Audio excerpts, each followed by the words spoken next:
Dear Katie, so much has changed, even just since you've been away. We moved into this house.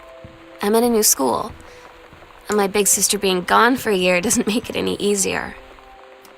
It doesn't feel real, but I'm not gonna let it faze me. I used to tell you everything, and if I can't do it in person, because you're off gallivanting around who knows where, I'll tell it to this journal, just like I was talking to you.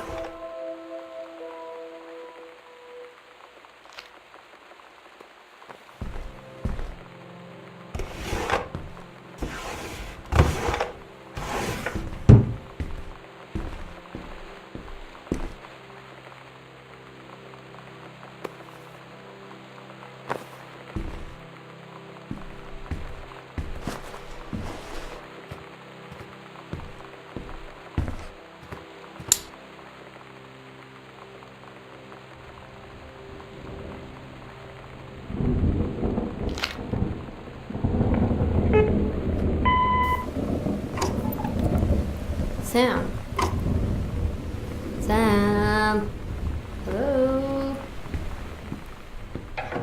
Sam.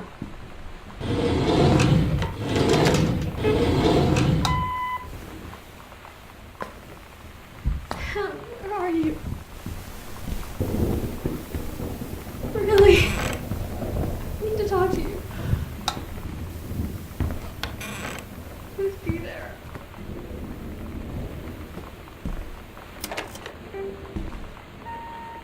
Hi, Mom. So I got my ticket home from Europe. I get back on... Oh my God. You are so lucky you finished high school before we moved into this house. So, it's the first day of school, and there I am, introducing myself to the class, and I say that I just moved into the house on Arbor Hill. All of a sudden, every kid in the room turns and just stares like I suddenly transformed into a mutant. I just stood there, wishing pretty hard for a rewind button. Because now maybe nobody knows my name, but they all know who I am. The Psycho House Girl. Great.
At Todd's brother's place after the show, there was only a futon to sleep on, so Lonnie and I shared it. The lights went out. I was turned toward her. My eyes started to adjust, and then I could see she was looking at me, too. In the dark, she smiled. My heart was beating so fast. I rolled over. I felt so, I don't know, nervous? After a minute, she put her arm around me and was so close and whispered in my ear, "I really like you." I just nodded my head, and I really hope she could tell. I really hope that she meant what I think she did. I felt like a shook-up can of soda ever since. I hope we have the chance to talk before I explode. Stay indoors. Secure all windows and doors. Flood conditions are expected at lower elevations.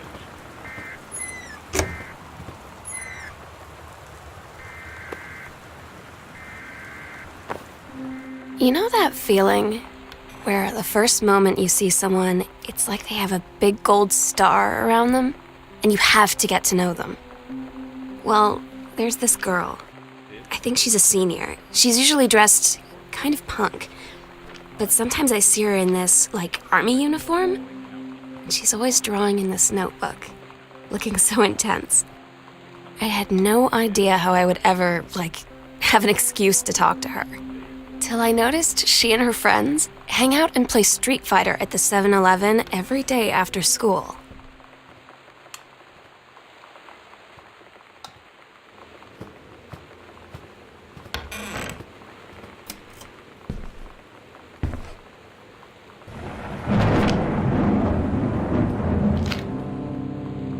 When you live in one place your whole life, your next door neighbor is kind of like your default friend. And Daniel only got weirder over the years. So moving away has been a good excuse to, not see him anymore. But he did always have the good Nintendo games. Maybe I'll give him a call.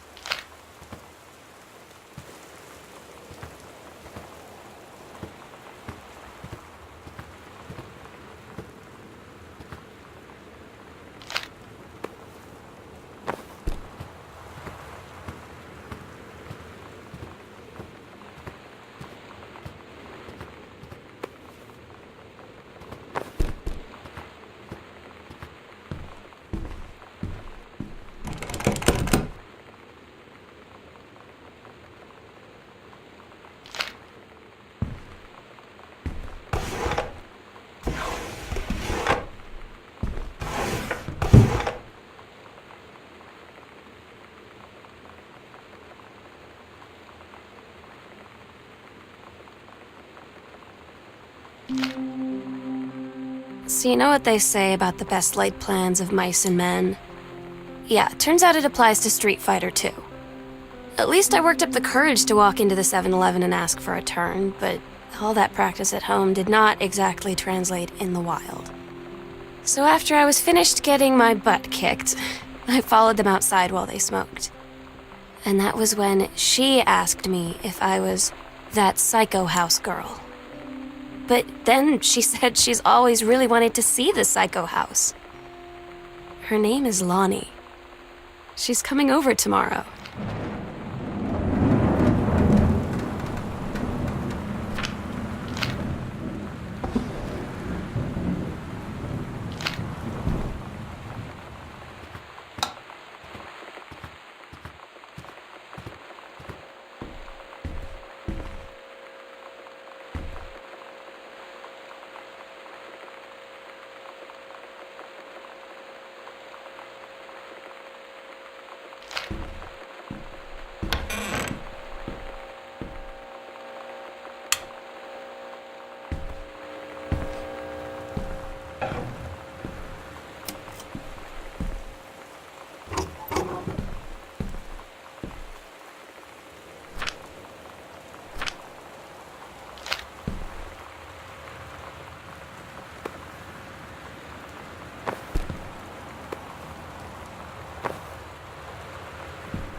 Lonnie brought her hair dye over today. She said, I need to fix these roots. Think you could help? Dyeing hair is weirdly intimate. I don't know if I've touched someone else's scalp before. It's pretty intimate, right? It felt intimate. We looked in the mirror together after, and I expected her to say something about how it looked crappy or good or whatever. But that's when she said, "You're so beautiful." And she was looking at me. Right in that moment, I wanted to say something, but I waited, and the moment was gone.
Lonnie came over today.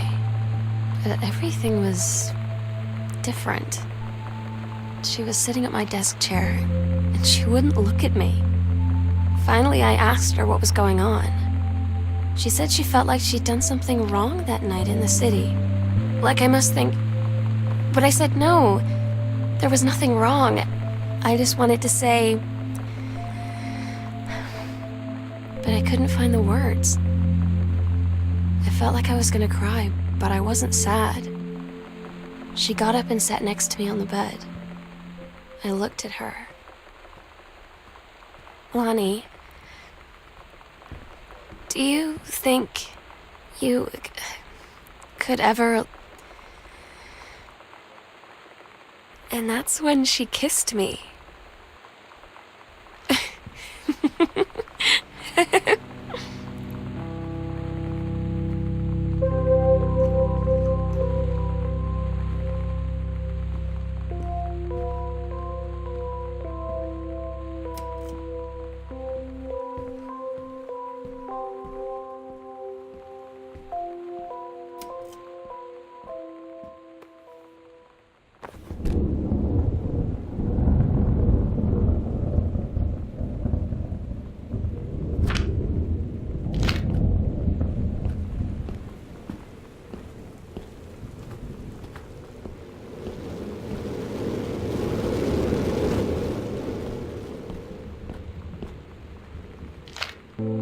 I'm so stupid sometimes.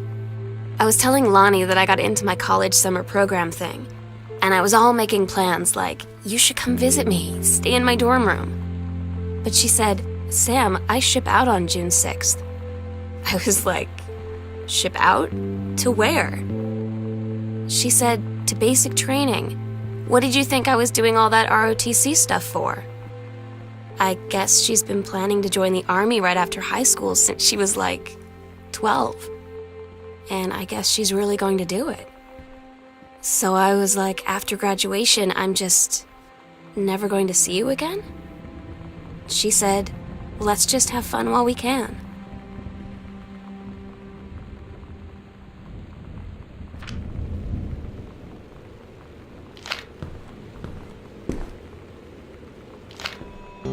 Todd's band lost their singer. Todd said he sucked. Lonnie said he got sick of Todd's shit, and he was complaining about needing a new singer. So Lonnie was like, I can sing. And they were all kind of like, you can? And she was like, probably. But she's been rehearsing with them for like a week now, and I finally got to see them play in Todd's basement today. And she's actually really amazing. I feel so proud when she's on stage. It's incredible being in awe of someone you love. So everybody knows it's like a temporary situation till she ships out in June. But till then, I'm gonna be at every single show.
I don't get Lonnie sometimes. Like, her band, and our zine, and her hair, and everything are all anti-authority. But I watch her in JROTC, and she's doing drills in perfect formation, following orders, no question. And there's all this stuff in the news about don't ask, don't tell. Like, she's going to join the army and then have to about who she is. She said they don't need to know what they don't need to know, like it was no big deal. This from the girl who trashed her locker to, defend my honor. I've learned when to stop arguing, though. I don't think Lonnie even gets Lonnie sometimes.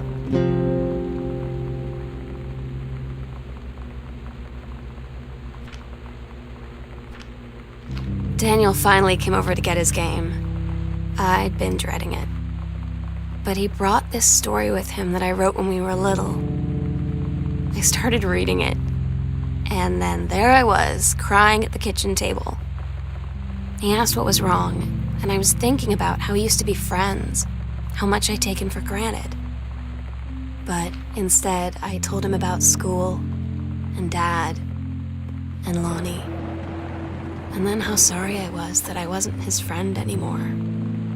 He gave me a hug and said it was going to be okay. And for some reason, I almost believed him.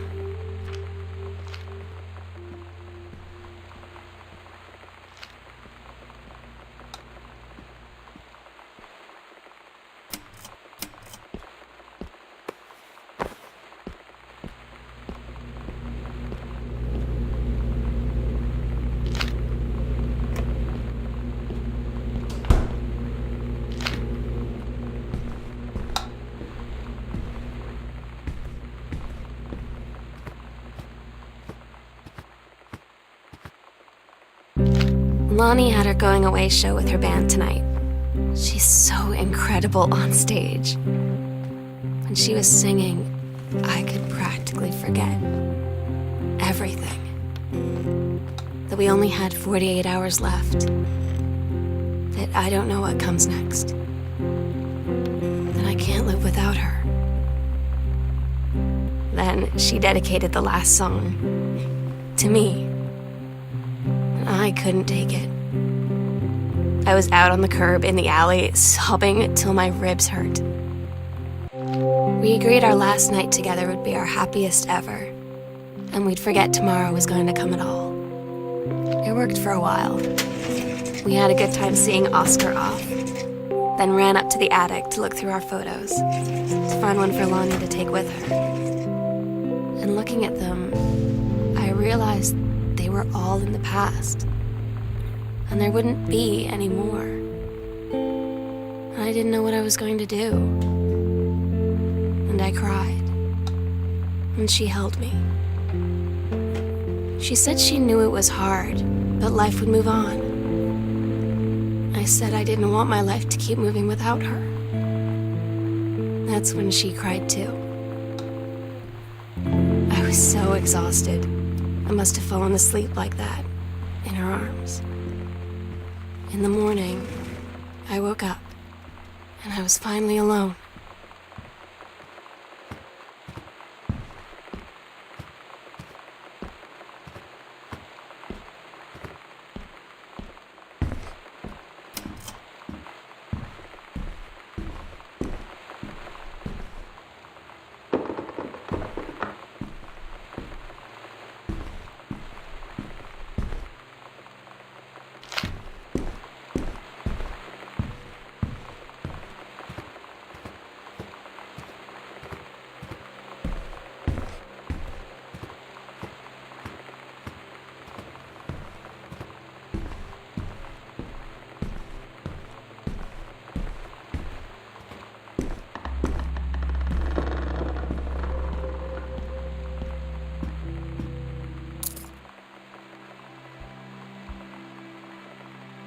The sunset light in this house is the saddest thing I've ever seen. I just want to sleep. When I'm in the attic, it almost feels like Lonnie could still be here. She's just downstairs. I'm just waiting to hear her pull down the hatch and come running up. Maybe I'll go up to the attic and wait.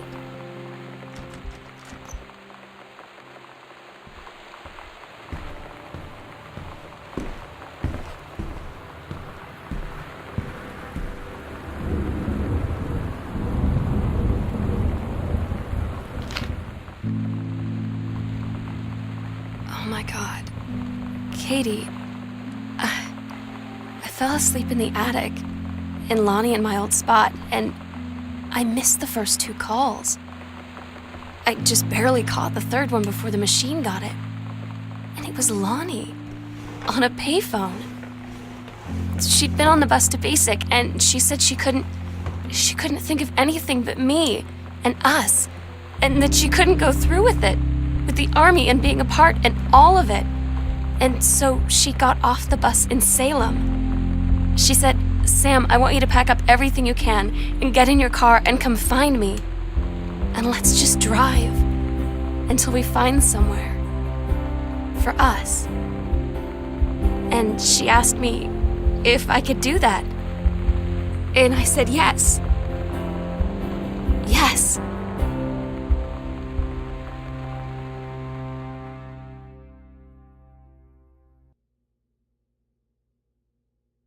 Katie, I'm so sorry that I can't be there to see you in person, that I can't tell you all this myself.